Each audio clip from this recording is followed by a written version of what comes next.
Bonjour à toutes et à tous. Je remercie les organisateurs de nous donner l'opportunité de présenter les résultats de ce travail qui portait sur l'étude du microbiote intestinal dans l'amylose AA. L'amylose AA est secondaire à des maladies inflammatoires non contrôlées, principalement les maladies inflammatoires chroniques idiopathiques comme les rhumatismes inflammatoires ou les maladies du tube digestif, des maladies auto-inflammatoires comme la fièvre méditerranéenne familiale, mais aussi des maladies infectieuses non contrôlées, l'obésité ou d'autres causes. Ces maladies inflammatoires vont être responsables d'une surexpression de cytokines pro-inflammatoires qui font engendrer la synthèse hépatique de sérum amyloïde A qui va pouvoir se déposer dans les différents tissus et être responsable de l'amylose AA. Pour la fièvre méditerranéenne familiale, certains facteurs ont été associés à la survenue d'une amylose AA, que ce soit le sexe masculin, l'homozygosie M694V pour le gène MEFV, un polymorphisme du gène de la sérum amyloïde A, et de façon plus intéressante, certains facteurs environnementaux ont été associés à la survenue d'une amylose AA. C'est notamment le pays de résidence ou un polymorphisme sur le gène du Toll-like récepteur 2 qui intervient dans l'immunité innée.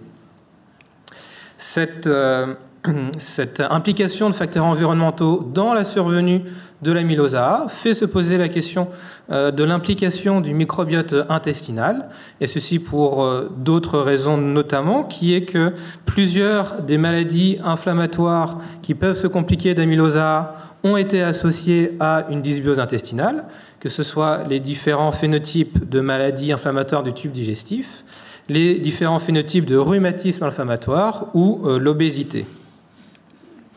De plus, sur des études autopsiques, la quasi-totalité des patients atteints d'amylose AA ont une atteinte digestive, que la plupart des bactéries sont capables de produire des noyaux initiateurs d'amylose, que les cellules épithéliales intestinales sécrètent de l'amylose AA en réponse au microbiote intestinal.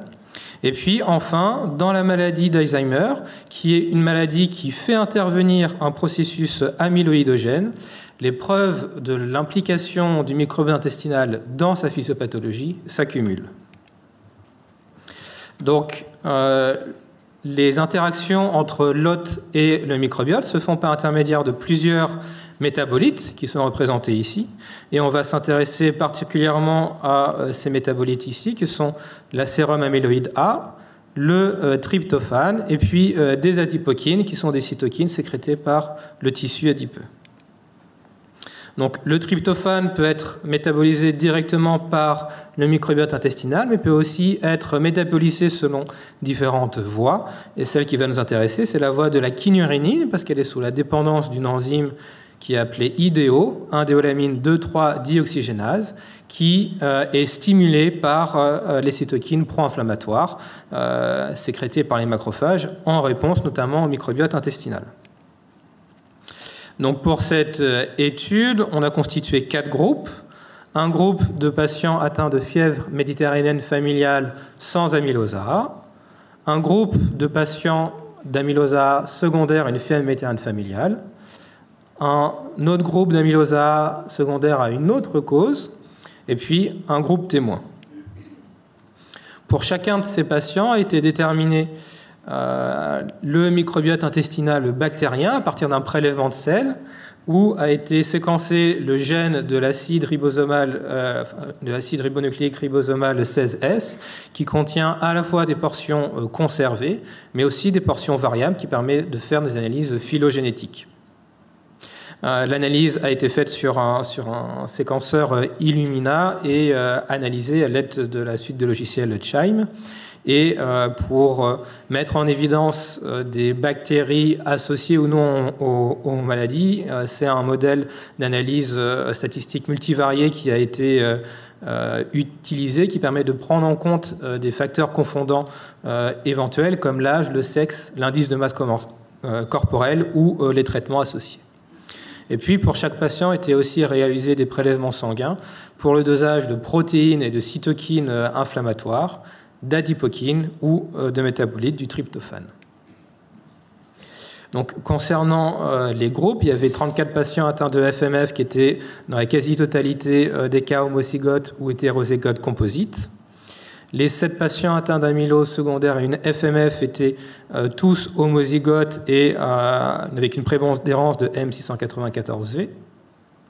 Et puis, les autres causes d'amylose étaient un groupe hétérogène où se répartissaient des causes génétiques autres que la FMF, des rhumatismes inflammatoires, l'obésité, des causes diverses ou des causes inconnues. Sur les différents paramètres biologiques qui ont été dosés, on voyait que dans le groupe de patients atteints d'amylose A, ils étaient augmentés, que ce soit les protéines ou les cytokines pro-inflammatoires, mais aussi les adépokines ou l'IDO. Mais de façon plus intéressante, il y avait 2 dosages qui ressortaient parce qu'ils permettaient de discriminer les patients atteints de FMF sans ou avec amylose A, qui était l'activité 1-déolamine 2,3-déoxygénase, qui était plus importante en cas de FMF avec amylose que sans amylose. Et puis, même chose pour adiponectine, qui était plus importante en cas dans le groupe patient FMF avec amylose A, comparativement à sans amylose A. Concernant l'étude du microbiote intestinal, il était noté une diminution de la biodiversité de ce microbiote comparativement aux patients témoins, que ce soit les patients atteints de FMF ou les patients atteints d'amylose d'une autre cause que la FMF. Ce groupe-là, qui est le patient atteint de FMF avec amylose, ne ressortait pas, mais probablement du fait du faible effectif dans ce groupe. De plus, il était noté une altération significative de la composition de ce microbiote comparativement aux groupes témoins qui sont les petites billes bleues.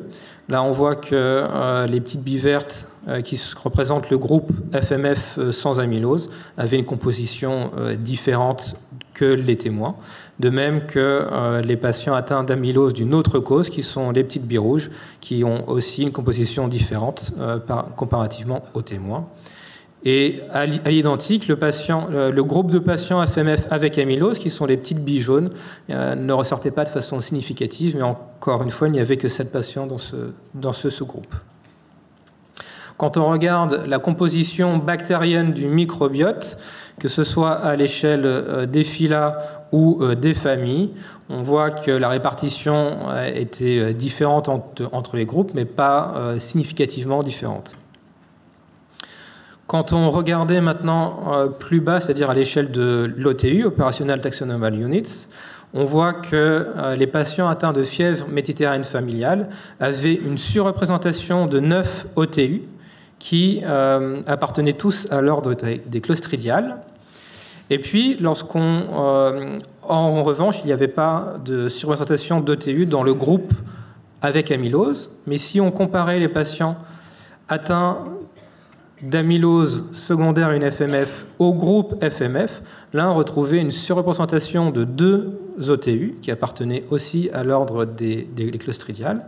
Et donc, probablement que le fait qu'on n'ait pas trouvé une surreprésentation d'OTU chez les patients atteints d'amylose est secondaire à l'hétérogénéité de ce groupe, avec des patients qui avaient plusieurs maladies différentes.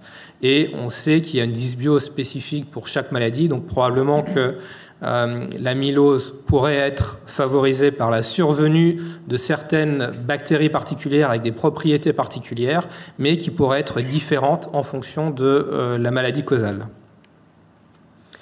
Donc, en conclusion, cette étude a montré une diminution de la biodiversité et une altération significative de la composition du microbiote chez les patients atteints de FMF ou d'amylose A.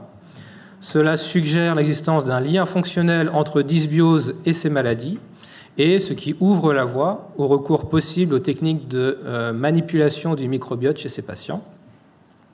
De plus, il y avait 2 OTU qui étaient surreprésentés chez les patients atteints de FMF avec amylose, ce qui fait se poser la question de propriétés particulières de ces 2 OTU, soit amyloïdogènes, soit pro-inflammatoires.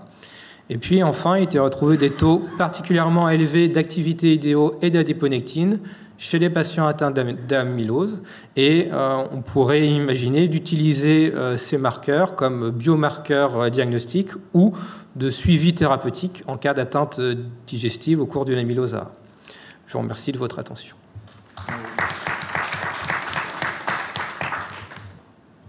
Merci beaucoup pour cette présentation très claire et très concise. Y a-t-il des questions? Une question devant, je ne sais pas s'il y a quelqu'un qui fait circuler.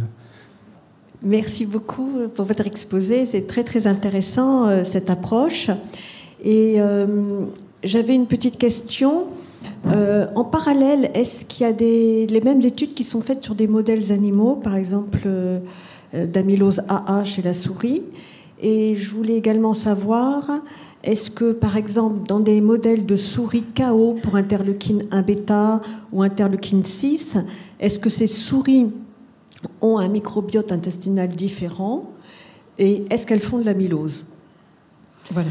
Donc, pour l'étude du microbiote dans les modèles animaux, à ma connaissance, il y a juste un abstract qui a été présenté l'année dernière dans un modèle de lapin, il me semble, d'amylose, qui n'est, je crois, pas encore publié dans sa forme définitive. Et pour l'étude du microbiote dans les modèles KO, je n'ai pas notion de ce type d'étude, mais je n'ai pas regardé spécifiquement.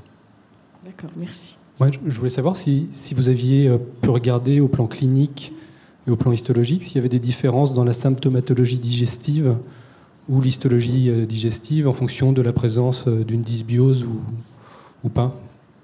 Alors, ça a été regardé parce que le modèle statistique utilisé prenait en compte aussi les manifestations cliniques, mais rien ne ressortait de façon significative en fonction de l'atteinte digestive ou non. Mais c'est vrai il y a plein d'atteintes digestives qui sont asymptomatiques, donc c'est difficile de vraiment compter juste sur la symptomatologie pour définir atteinte digestive ou non. Et même chose, lorsqu'on a une preuve anapathe sur un autre organe, on ne va pas forcément biopsier de façon systématique le tube digestif. Tu as entendu parler d'études similaires pour les amyloses transthyrétine? À ma connaissance, non. Non. Pour les amyloses, c'est la seule étude chez l'homme. Pour la FMF, il y avait une autre étude qui avait été faite par des Arméniens, mais avec une méthodologie différente et qui ne retrouvait pas les mêmes genres bactériens surreprésentés.